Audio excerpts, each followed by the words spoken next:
Hello and welcome back to my lesson, and in this lesson I will compare supply demand with one same method. It's a support and resistance. So let's get started. First of all, you will learn about what is support and resistance, how to define support and resistance, and I will give you some example to you to understand about this method. And the next one, I will compare support and resistance with supply and demand, which one is better, and some example to you to fully understand about two methods. And first of all, what is support and resistance and how to define it? Support is a level have many buyers are focused to buy, and resistance is a level that many sellers are focused to buy. And let's see about these structures. And price now into the range, and when price go up, the price go down again immediately. So you can see that multiple sellers focus on this level. Therefore, we can connect 1, 2, 3 high together and create the resistance. And the low also the same theory, and here is a support. And when price go to the resistance, price will be go down because the seller sell into the market. And when price go to the support, price will go up immediately. That is a support and resistance. That is a price level. It means that only of the price levels. And when we talk about the supply and demand, that is a price range. That is a big difference between the support and resistance with the supply and demand. The first one is a level. The second one is a range. And the next structure here is when you see the market create a higher high and higher low, and every buyer wanna buy with a very cheap price. Therefore, the recent low will be the best place to buy. Therefore, the recent low also one of the support, and the seller always wanna buy with a quite high price.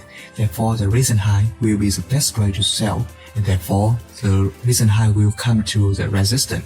And when price break above of the resistance, it means that at this time more the buyer than the seller, and now the market will be go up. And at this time, the recent resistance will come to the support, and price come to the new support and go up again. It's quite same with the theory about the break and retest in the last lesson. And you need to remember, when the price break above support will become to the resistance, and resistance was broken will become to support for the price. And I will give you some examples to you to fully understand about support and resistance.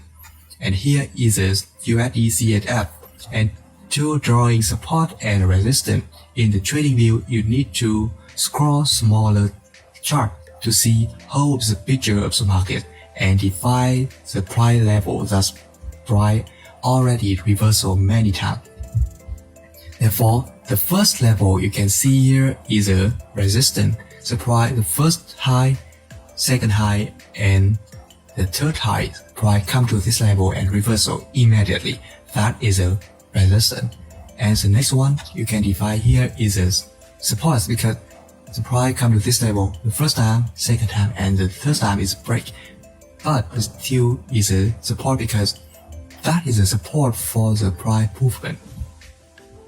And when look at on the smaller chart, smaller structure, you can define here also is a resistance, and here also the support for price movement. And at this time you think that when you drawing like this, price still is price level, that price come and reversal many times, and here also observe support level, the price come and reversal many times. But at this time you see that it's quite same with the supply and demand when you connect two lines together. But for the support and resistance, only one line. You need to define what is the exactly line for every movement. And the next example is a AUD USD on the 2 minutes time frame. And the first one you can define here is a support because price come to one time, and the third time is not near to the resistance to the support, and price go up again. And the next one is a resistance, price go break at the first time to the resistance, and the next time price also break and retest again. At this time, resistance come to the support and go up again. And for this example, I will do again by using supply and demand. You can see that we can define here is supply zone with the having base, and we can connect from the highest price of the base. It means that the highest price of the pin bar, and the farthest close price of the base. It means that close price of this pin bar. And for this case, price already break the supply. It means that from this time, the buyer are stronger than sellers, and we can waiting to buy at this in this market. And you need to define the demand zone, and you can see that here is a demand zone. And for this time, we define by having base case, because you already see that here is a base of this demand, and you can wait for buy at this time, and you can see that price go very exactly at the demand zone and go up again and retest of the supply zone and go up one more times. But when you're using of the support and resistance, the market cannot go exactly to the demand zone, and you will miss the chance to entry into the market. And from some example, you can compare the support and resistance with the supply and demand. The first one about the definition. Support and resistance just the price levels, one price levels, and supply and demand is a price range. It means that it's wider than the support and resistance.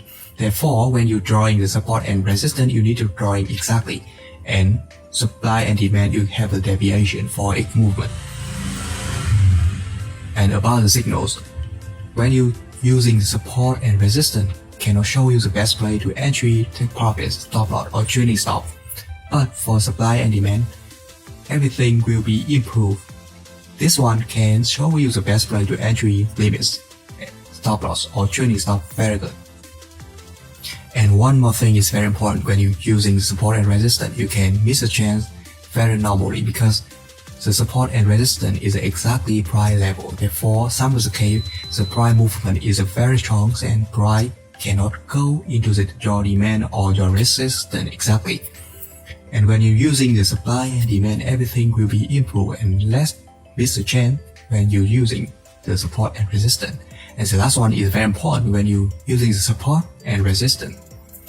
You can use exactly in the higher time frame, but in the smaller time frame like this, several minutes, everything is not exactly, because on the lower time frames, the fluctuation of the market is very high, but supply and demand can improve that problem. Supply and demand can use on all time frames. That is big advantage of supply and demand. Therefore, I recommend you to use the supply and demand into the trading. No need to use support and resistance. Supply and demand combined with the price patterns, candle pattern, that is enough to be profitable. That's very important. Keep practicing about the supply and demand is enough for you to trade. And that's all about the lesson today. Thank you very much and see you next lesson.